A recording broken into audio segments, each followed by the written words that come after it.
Slow levelling episode 2। तो पिछले episode में हमने जाना कि हंटर्स कौन है और हमने देखा इस सीरीज के मेन कैरेक्टर संग जिनवू को, जो इस दुनिया के सबसे कमजोर हंटर है। लेकिन एक दिन जिनवू एक हंटर टीम के साथ एक डेंजन में जाता है और डेंजन के बॉस को मारने के बाद और एक सीक्रेट केव ओपन होता है, जिसके अंदर इन्हें मिलता है एक बड़ा सा दरवाजा और उस दरवाजे के अंदर होते हैं कुछ बड़े बड़े पत्थर की मूर्तियाँ। कुछ देर बाद से ही ये मूर्तियाँ उन हंटर्स को मारने लगता है। लेकिन इस एपिसोड की एंडिंग में हमने देखा था कि सभी हंटर्स इस टेम्पल में बड़े बड़े शैतानी मूर्तियों के बीच फंस जाते हैं। अब आगे एपिसोड की स्टार्टिंग में हम देखते हैं कि कैप्टन जिनवू को शुक्रिया कह रहा था, क्योंकि जिनवू के चिल्लाने की वजह से कुछ हंटर्स जलने से बच गए। तब जिनवू देखता है कि कैप्टन का एक हाथ कट चुका है, लेकिन जूही डर के मारे जमीन में ही लेटी रहती है। तब जिनवू कैप्टन के हाथ में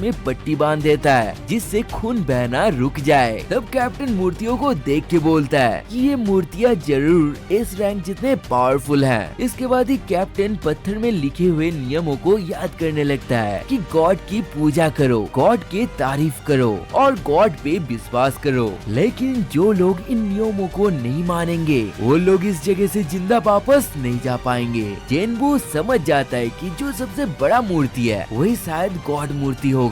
तभी एक हंटर बाहर जाने के लिए बहुत ही तेजी से भागने लगता है और सच में ये बहुत ही तेजी से बिजली की रफ्तार से भाग रहा था। लेकिन तभी पलक झपकते ही गॉड मूर्ति अपने लेजर से हंटर को जला के राख कर देता है। बचता है तो सिर्फ हंटर के 2 पैर। ये देख के सभी समझ जाते हैं कि ये मूर्तियाँ उन सभी को कभी भी मार सकता है। लेकिन ऐसा है तो सभी हंटर्स अभी तक जिंदा कैसे हैं? तब जिनवू उन रूल्स के बारे में सोचता है और गॉड स्टैचू के सामने सर झुका लेता है। तब सभी हंटर जिनवू को ही कॉपी करते हैं। ये देख के गॉड स्टैचू बहुत ही ज्यादा खुश हो जाता है और एक क्रीपी सा स्माइल देता है। लेकिन इसके बाद ही गॉड स्टैचू अपने सिंहासन को छोड़ के खड़ा हो जाता है। ये देख के जिनवू कहता है कि उन्हें दूसरा नियम जल्द से जल्द पूरा करना होगा, यानी कि गॉड की तारीफ करना होगा। तब एक हंटर आगे आता है और गॉड मूर्ति का तारीफ करने लगता है, लेकिन बड़ा सा मूर्ति उस हंटर को कुचल देता है।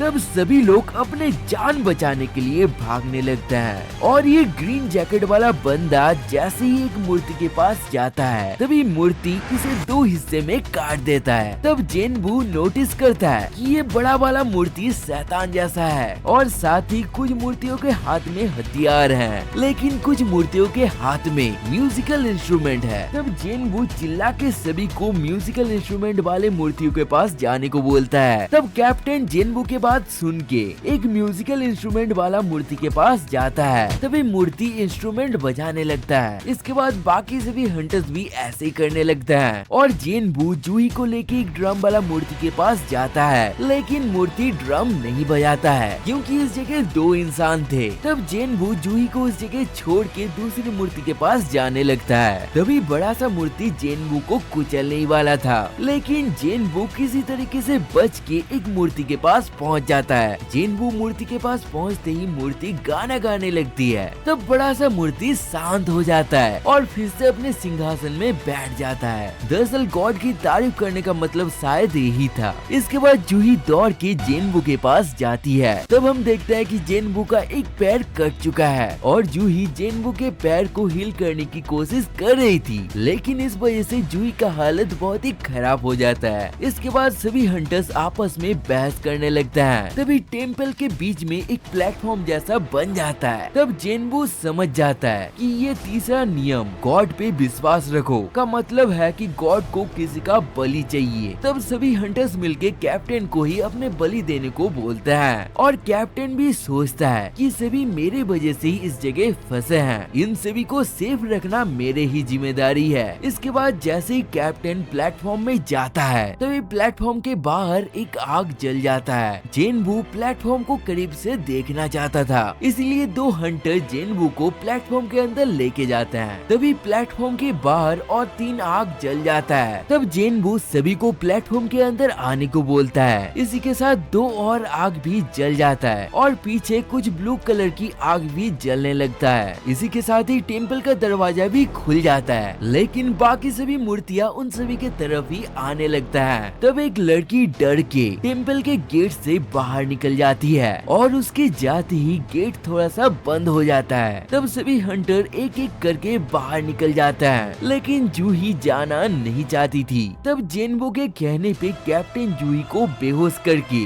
जूही को लेके उस जगह से निकल जाता है। अब जेनबू उस टेम्पल में अकेला है, उसका पैर भी कट चुका है, जिससे जेनबू कहीं भी भाग नहीं सकता है। इसलिए जेनबू अभी इस टेम्पल में ही मरने वाला है। फिर भी जेनबू विशाल मूर्तियों से लड़ने के लिए उसके सामने पड़ी एक तलवार को उठाता है, लेकिन बड़े बड़े मूर्तियाँ अपने हथियारों से जेनबू को बहुत ही बुरी तरीके से घायल कर देते हैं। इसके बाद जेनबू को प्लेटफॉर्म के बीच में लेटा देते हैं और एक मूर्ति जेनबू को अपने तलवार से काटने वाला था। तब जेनबू सोचता है कि मैं मरना नहीं चाहता हूँ, क्या मुझे और एक मौका नहीं मिल सकता है। लेकिन तभी हम स्क्रीन में एक नोटिफिकेशन बोर्ड देखते हैं जिसमें लिखा है कि आप प्लेयर बनने के लिए क्वालिफाई हो चुके हैं। आपका दिल के धड़कन 0.2 सेकंड में बंद होने वाला है। अगर आप ऐसा नहीं चाहते हो तो यस वाला बटन को प्रेस करो और प्लेयर बन जाओ। तभी हम यस वाला बटन को क्लिक होते हुए देखते हैं और इसी के साथ स्लो लेवलिंग एपिसोड 2 खत्म हो जाता है। दोस्तों इसके बाद क्या होने वाला है ये अगर आपको जानना है तो चैनल को अभी के अभी सब्सक्राइब कर लो। वीडियो अच्छी लगी तो वीडियो को लाइक करके ही जाना।